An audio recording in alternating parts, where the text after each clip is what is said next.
What are we doing every morning? We read. What are we reading every morning? The Bible, the Word of God. And what time is it? It's time for ang salita ng Diyos. So, babasa po tayo, ang salita ng Diyos. Marcos, Kapitulo 4, versikulo 26 hanggang 29. Ang title, at least dito sa Bible app, YouVersion po, yung Bible app, kung gusto niyo i-download. Alright, wala akong Bible eh. Pwede pa, paano makakapagbasa ng Bible kung wala akong physical Bible? Okay lang, kung wala pa kayong physical Bible. You can download YouVersion of the Bible. And maraming version doon. So, pili kayo doon kung ano yung mas madali sa inyong, mas madali nyo maintindihan. Pwedeng Tagalog, pwedeng English. Ang sasuggest ko, KJV. Kaso medyo malalim siya, medyo poetic, tapos karamihan doon sa mga salitang nagamit, or at least some of the words that has been used in KJV, hindi na natin gaano ginagamit. Lalo sa kahit mga sa UK, kahit mga mga tiga-Britain, tiga-UK, kahit sa US, hindi na rin ganong nagagamit. Although naiintindihan pa nila yung meaning, pero di na ganong nagagamit. So, medyo medyo faithful yung KJV or yung mga translator ni KJV, ni King James, sa pagsulat or pag-translate ng actual original lexicon, which is Hebrew, Aramaic, and Greek. So, tinry nila at least word per word. Kaya lang may mga words na wala silang translation, kaya pinilagay nila yung pinakamalapit. Pero ngayon, pwede na yung maiintindihan na siya ngayon. So, pwede nyo basahin yung KJV, tapos another translation na mas madali nyo magigets. Tapos pwede nyo ipag-compare. Ito pala yung sinasabi dito sa KJV, di ko magets ito noong una. Tapos dito, ito, nagets ko na rito. Tapos, ayun, maraming, kaya ako sinishare na basahin nyo kahit anong gusto nyo basahin na Bible. May tiwala ako sa salita ng Diyos. And Hebrews chapter 4 verse 12, napaka-importante na.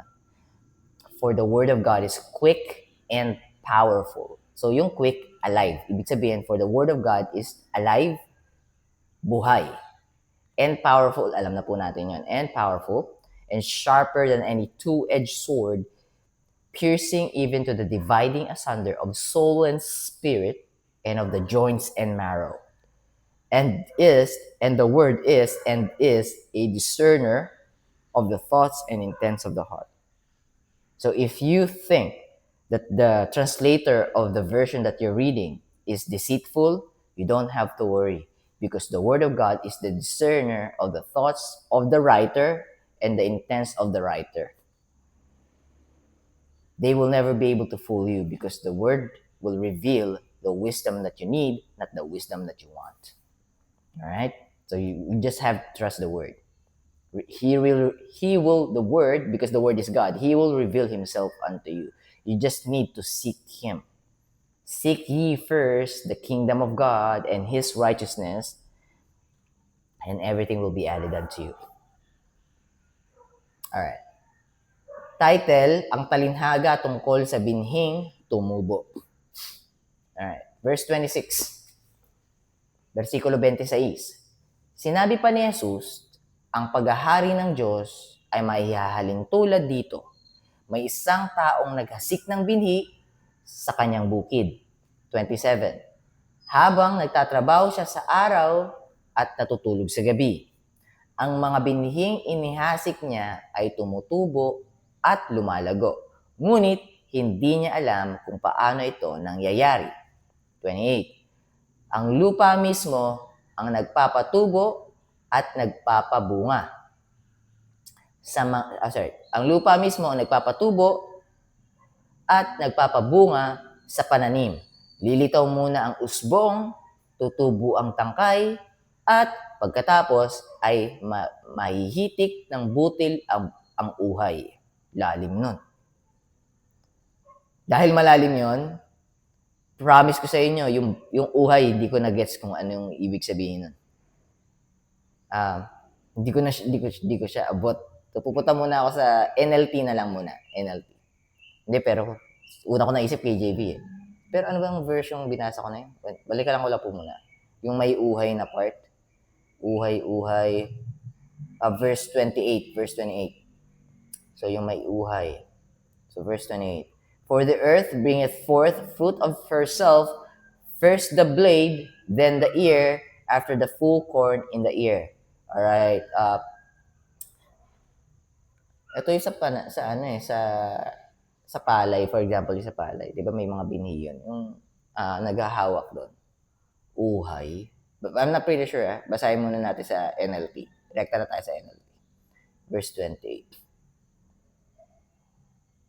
The earth produces crops on its own. First, a leaf blade. So, yung pag ganon, bago yung bunga mismo. A leaf blade pushes through. Then, the heads of wheat are formed. And finally, the grain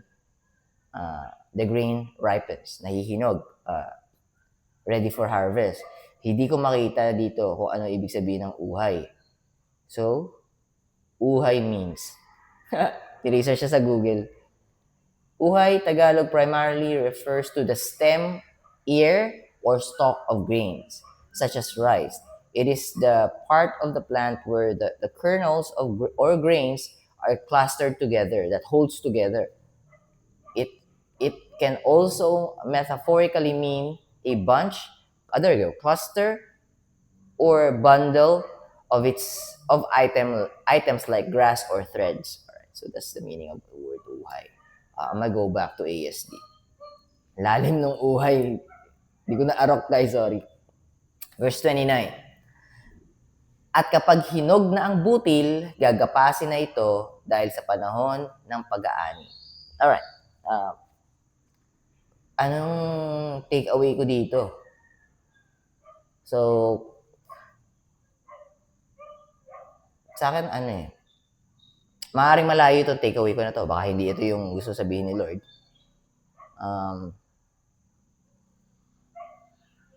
Just do your part. So, this is my simplified version. JB, just do your part. You don't have to worry. I'm gonna sustain you. Alright? You will not see the fruit right away of what you're doing, but eventually, it will produce fruits. Whether in your timeline or maybe after you pass away. So you don't have to worry of the fruits. You don't have to worry of the fruits. Let me just take care of it. I just want you to plant the seed, sow the seed by sharing the gospel. Sharing my good news to other people is good enough for me, and I will sustain you doing that. So you don't have to worry. See that chirping bird? Are you hearing that, JB? I'm feeding them. I'm sustaining them. What more you? What more you? So that's what I'm getting here. I might be wrong though. This is a positive, not affirmation. It's on the tip of my tongue. Reinforcement of God. Assurance of God. You don't have to worry, JB. Just do your part. I'm gonna do mine. Woo! Thank you, Lord. Just do your part, JB. I'm gonna do mine. I'm going to do mine. Alright. That's our Bible reading in ASD. Magbabasa natin ng Tagalog. Nawa, sana may napulot kayo. And kung medyo napagulo ko yung isip nyo, basahin nyo lang po ulit. I-reveal ni Lord. Just keep on reading. Keep on reading. Magugulat na lang kayo. Ako, nag-drop na lang yung joke ko. Laglag na lang pang ako na, oh my, I think I get it this time, Lord. Thank you. You're the only one who revealed it to me because I will not get it if using my own mind.